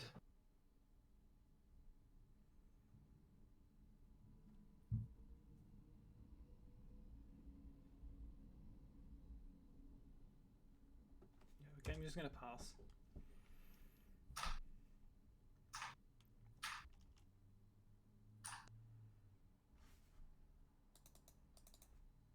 That is one strong core artificer. Yeah, maybe this, no, not really the strongest I've ever seen, but sometimes you have really weird situations where you have all your equipments on a single creature. That's funny, right? When you have Batterskull and Jeet and Fire and Ice, how many hands do these guys even have? But it's funny because Stoneforge She actually has 2 hands, so now it's making sense right now. Okay, Flicker Wisp.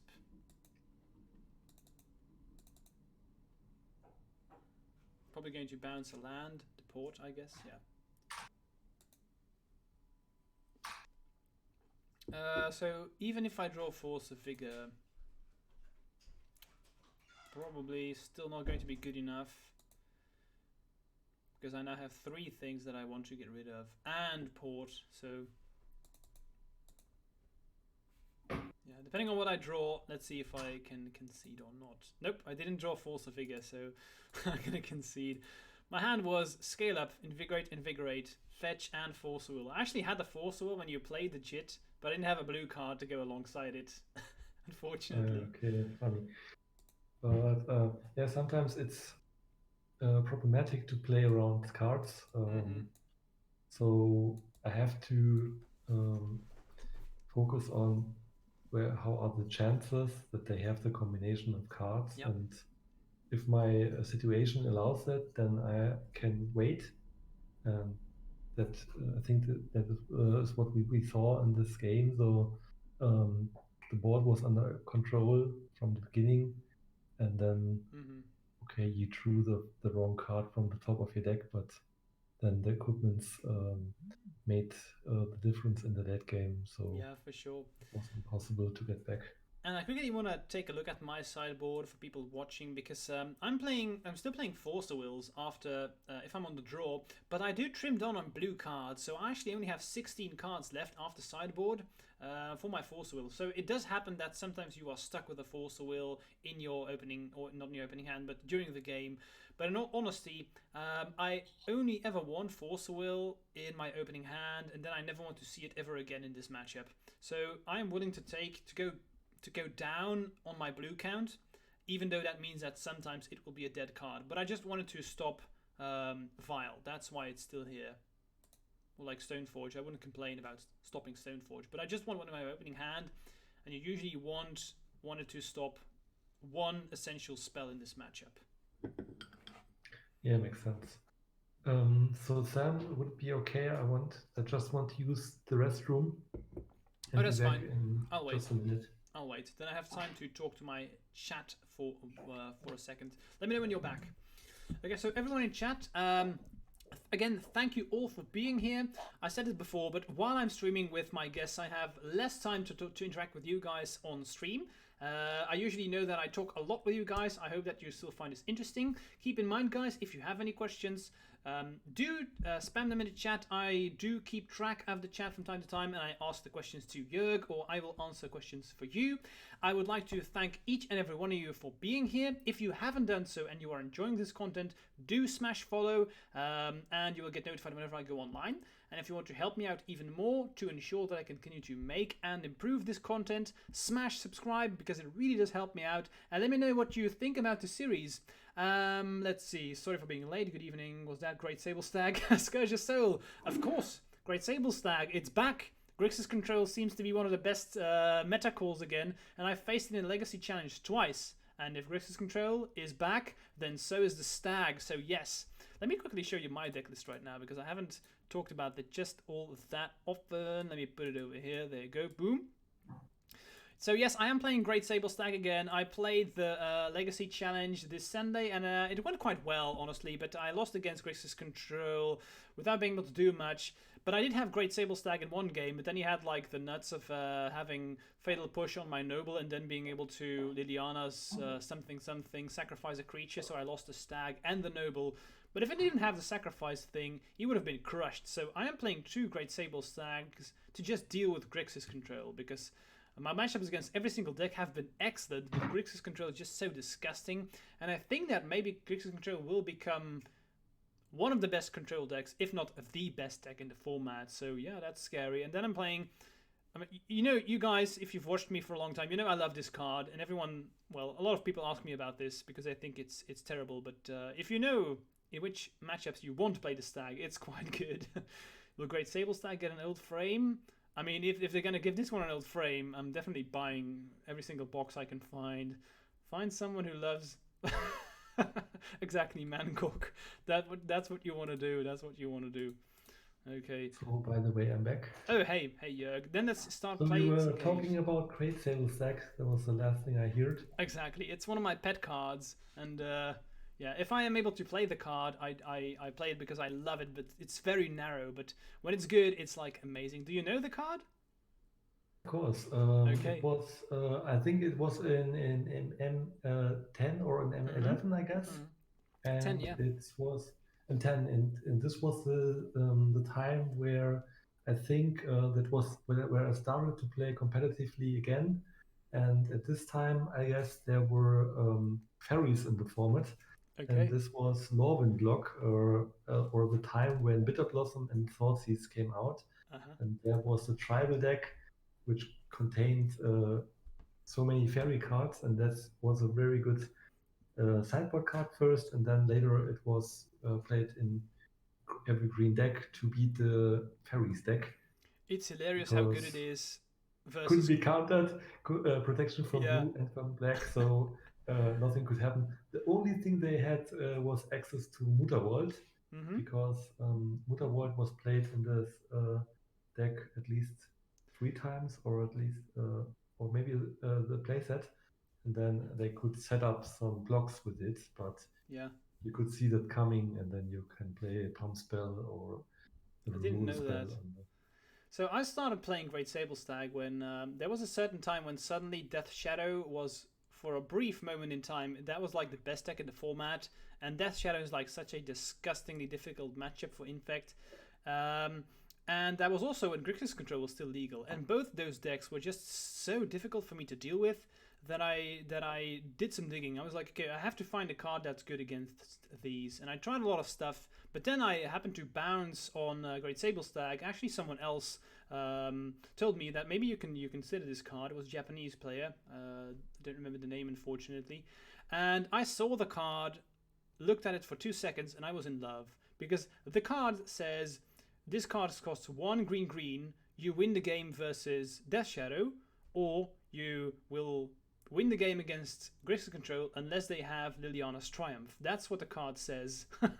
It's just so hilariously good, and I love it. As soon as it's good in the meta, I play it. And I think that Grixis Control will become one of the best control decks again, if not the best. So that's why I'm playing Great Sable Stag again. But we'll have to see how the meta develops, because control decks are still trying a lot out. Anyway, let's go to our game of Infect versus Deathless Axis, shall we?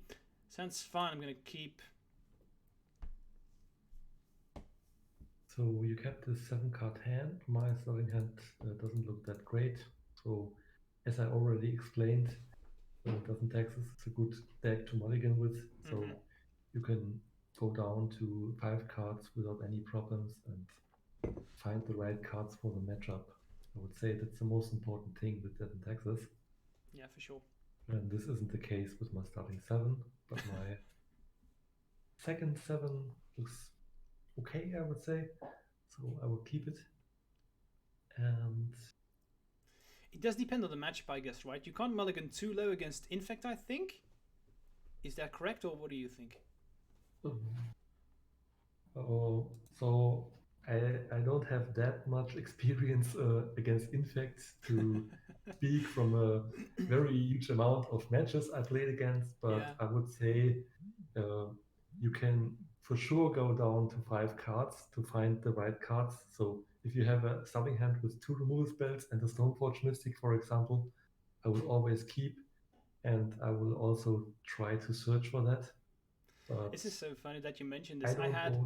I now had Mark, winner of the last Legacy Grand Prix. I had Julian, who has been playing for ages, and now I have you, all like Legacy Masters, and they all said the same. I don't have that much experience of playing against Infect. And it's so funny, but because I mean, I forget this, of course, because I play the deck myself, but Infect, because it's a deck that you don't see that often, this is actually something that you benefit from when you are playing Infect yourself, because I know the matchups that I play against, I mean, by heart. I've played them so much, but since you don't see Infect all that often, especially against newer players, they often don't know what's going on, and you really you can prey upon this. I've had this in real life tournaments. I have this all the time, and that's something that's often ignored, and I think that's one of the strengths of the Infect deck. Of course, if you play the deck correctly yourself, because it's not an easy deck to play, but it's funny that every single one, even though you're all legacy experts, all say the same thing. Yeah, and Infect is also a deck I would suggest, or any deck, if you have problems to play against a deck, just try it out. Just get your Mana Traders account or so, and then you land the cards, and then just play some games with it, so you have a feeling for it, how the deck works. And this does help a lot to understand the matchups and to know how to approach them and to see which cards are important and so on. For sure. And it's funny because I'm playing in Belgium and we have a very active legacy community. In Belgium, legacy is more popular than modern, but it's still a rather small country, so it's not like very big or anything like that. But it's because it's such a small country. In Belgium, most players know how to play against Infect because I'm always there. You, exactly. Yeah, I'm always there, so they know. Helpful. If they see me, they're like, yeah, there you have the guy playing Infect again. So sure. I often find that in Belgium, I often have more trouble of winning a tournament than if I go to like the Netherlands or like France. It often I perform better there because people don't know me, and it's funny, but it's true. Yeah, it's totally true. If your opponents know about your pet deck, then it's way more difficult to play against them, especially if you don't know which deck they choose. And that is also a reason why I also sometimes change my decks. I have some periods where I like to play some decks, and then if you don't feel that successful with them, then you can try something other out if you're not that die-hard player like you were always playing Infect. But yeah, I mean you are 100% correct. Don't get me wrong. If you're good with multiple decks, that's just way better than being good in one deck. But I have different decks as well. And then when I prepare to go to a tournament, I'm like, do I really want to play a different deck, or do I just want to play Infect? And I've said this so many times. Next time, I'm going to play a different deck. It never happens. It just never happens. But it's very hard, and you have to spend so much time with it to learn the decks, and and at the beginning you always losing because you don't exactly know what you are doing. Yeah. Okay, you shouldn't use or change to the most complex decks then. So I wouldn't just choose to play Doomsday, for example, because you need so much preparation for it. But if you have a feeling about different archetypes, then you can switch them if you see the need, and then you can react to the metagame a bit more. So it's easier for you to be successful in tournaments if you want that. But if you always want to play the same deck, that's totally fine as well. So the good thing is, of course, since I play a blue deck, it's more easy to adjust to a metagame. That's more difficult than... I think that if Death and Taxes is bad in the meta, it's just bad in the meta, and it's more difficult to adapt than when you're playing blue. Maybe I'm generalizing a bit, but it does feel to me that way, that it's more easy to adjust your decks when you have blue in them, because you can find the stuff that you need with Brainstorm or Ponder. Yeah, that's one thing, and as I already tried to explain earlier, with Death and Taxes, it's more a problem that you can't beat anything. So you have to be sure about what decks you try to beat, and accept that sometimes you will. If you don't have the right situation, then you face very much different matchups, and then it's not possible to be successful. So, for example, if you play a league with Death and Taxes, you can just easily go for one if you prepared for the right decks you face in the leagues. But on the other hand, if you play another league, you just can go 3 and drop because you just played against 2 fast combo decks where you weren't prepared of. Exactly, makes sense. So yeah, this matchup is not looking good for me. Again, GT is online, so that means yeah. So here is my here's a small advantage for me because I have the Feeling Silence. Usually I try to use Jitter as soon as possible, but at this stage you have 4 cards in your hand, and I can wait to use Jitter. I can usually wait to use Jitter because you aren't able to protect your creature with 2 spells at this point. So if I wait until your turn and you use an Invigorate, for example, then I can respond again. But on the other hand, probably I'm fine with that if you are just using protection spell now. But I can also try to wait with the creature you attack with, so then I can respond to the Noble Hierarch trigger. Makes sense. Then be sure that I don't get too much damage from it. So now we have a different scenario. While you're playing the Brainstorm, then you can play protect the Planet Agent. But you would still be able to protect your Inkmoth Nexus at this point, but it wouldn't be lethal anyway, so I think I use the possibility and get rid of the agent. So I can't respond anymore. And on top of that, I can also think about if it's okay to get rid of the Noble Hierarch in this situation. I think it's impossible unless you found Force of Vigor at this point. It's impossible for you to kill me with the Inkmoth Nexus. And I just want to shut down your mana and just want to prevent that you have access to white mana, probably. But as you found the fetch land, you still have access to it. I just brainstorm at the end of the turn because I'm just digging for Force of Vigor. That's very clear.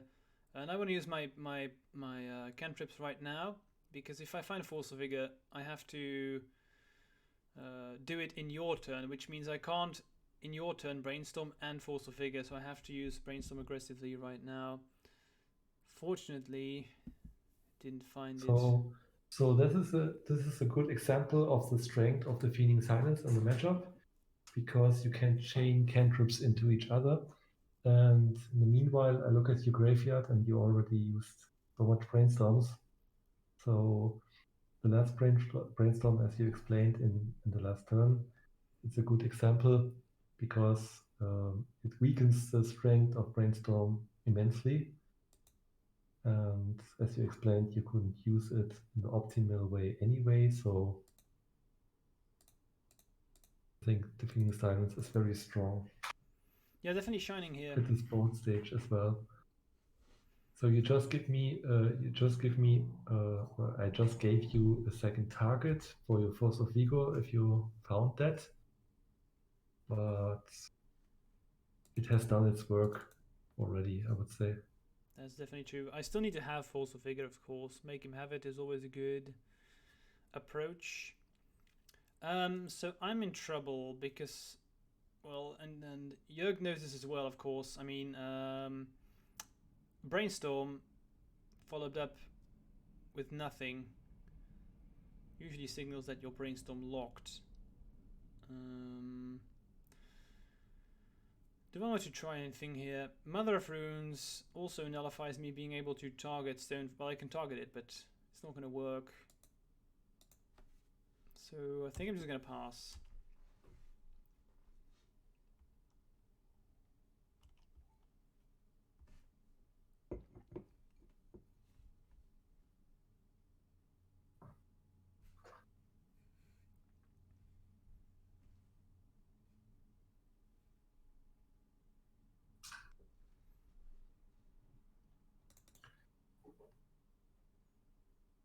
So now I changed my play pattern. If you would try to protect the noble hierarch, you have to use your only spell this turn, but it's clear that you don't need it. So now I have a very good top deck. I have access to Recruiter of the Guard now. I just play some library to dig for Force of Figure. That's very clear. Yeah. It's all about if I want a small shot at this game, I just need to find Force of Figure. Yeah, but in this stage, I would try to prevent that you draw more cards. And as I already sandbagged a land, I just decided to get Spirit. Maybe I run into a daze now, but as you already explained, I guess you were on the draw in this game, or did you were on the play in this game? Oh, sorry, I see a daze in your graveyard. So let's see. Yeah, I was on a play. Okay. So now I think I have everything under control, and as you were brainstorm log previously. Yeah, I think Spirit of Labyrinth closes down the game here, because I know what's coming. So I just need to pass, but then yeah, I think Jörg knows that he wins, probably.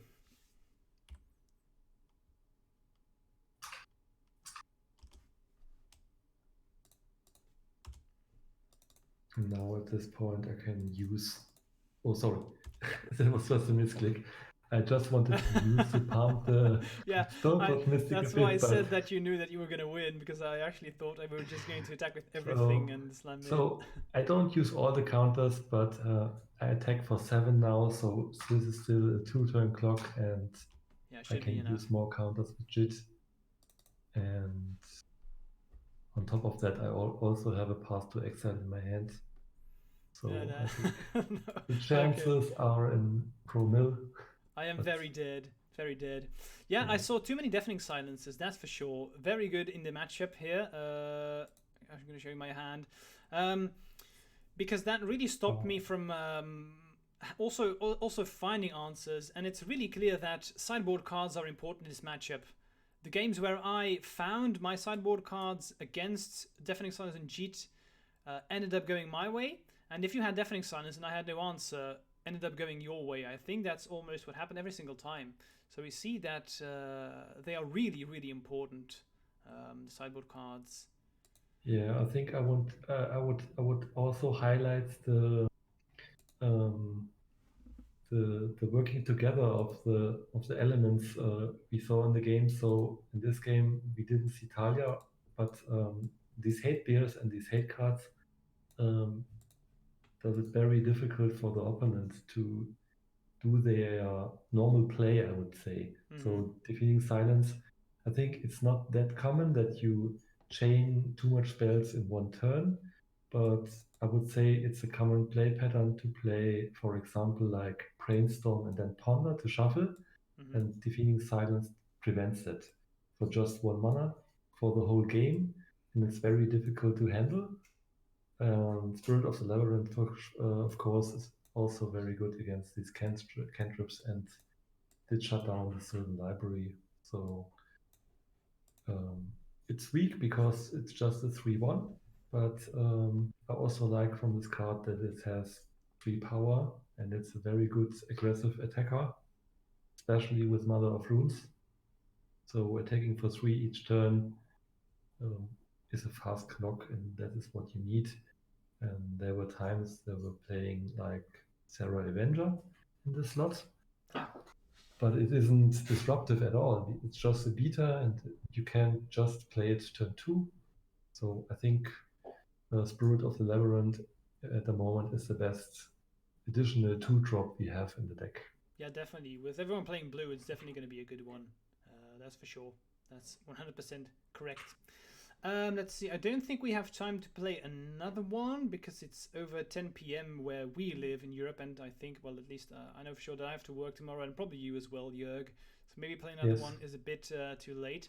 But if you want, maybe you can talk a bit about the sideboard, but then not about Infect, because I saw that a bit, let's see, like half an hour ago, someone said, yeah, we have Cataclysm in here, very interesting card. Maybe you can talk a bit about your sideboard and why you play certain cards in certain matchups to end or finish the stream for today, and basically your sideboard choices. Maybe you can go over them really quickly. For sure. Okay, so as I already said, the deck list is about 6 or 7 weeks old, I guess. So it was at the time where the showcase challenge started, and I looked at the meta game and found too many of the green, blue, red decks, and I had a small amount of decks where I suggested or expected them that they will be heavily played in the tournament.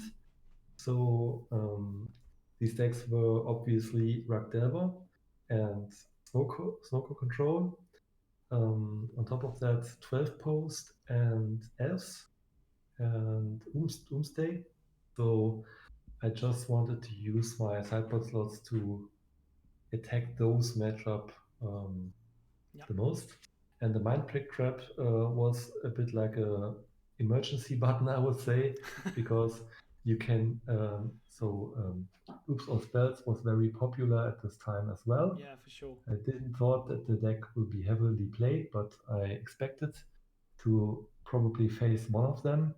And Mind Prick Trap is very flexible, not only against Storm decks, but you can use it against different decks. Something like Urza Echo, for example, because they used to be very aggressive, especially as I also play the Phoenix Silence and Talia in the matchup. They play so many artifact mana spells, and then most of the time they have a payoff, something like Karn or like Urza. So you can prevent the worst draws from them by having access to Mind Break Trap. And obviously it's also a consideration as a small protection against elves. So as I already explained earlier, elves is directly the worst matchup you have to play against, and sometimes in MTGO leagues, if I'm not for the mood of it, or if I haven't optimized my list, I already scoop if I see that it's played against elves, because it's just unwinnable, and you just take an amount of time to play against it, and then you just lose 10 minutes or so, and you will be killed by elves anyway. So, but at this tournament, I couldn't think like that because it wasn't a league, and then I had to optimize my chances and slightly meta. And I also played against the deck in the tournament, but it wasn't that helpful to have access to Mind Break Trap. So yeah, it's just a turn 0 play. That is what the deck needs, because exactly. You have too many 2-mana spells, and you are just slow. And if you face really fast combo decks like Reanimator, TES, the Epic Storm, or Nausea and Tendrils, then you just need 2 turns to survive. And if you have access to cards like Mind Break Trap, it's just Swiss knife, I would say, that saves you the life and then gives you enough time to get to turn 2, and you have access to the hate bears. Then the game is played out completely different without that. That makes perfect sense. I think Mind Break Trap is excellent. Yeah, and Cataclysm was the previous question. It's just a versatile card and helps against different decks. For example, it's very strong against the 12 post decks. They can create a huge amount of mana. So I have a mate in our local group. So his name is Jan, and he always played 12 post decks, and he regularly just can create enough mana to take all the counters of Dark Depths down. So he needs just 30 mana, and he can use it in 2 turns or sometimes just in 1 turn, especially if you have access to Candelabra. And then you need a mass removal. Use it as an Armageddon, mostly. So, and it also helps against the snow control matchups to destroy all their lands so they couldn't operate in the usual manner. You can also, for example, play Planeswalkers over that, but I think Cataclysm is more flexible and helps against more problematic matchups. So that's why I chose the card for the deck. Okay, very good analysis. I think that's very clear why you chose certain cards and why you had some selection.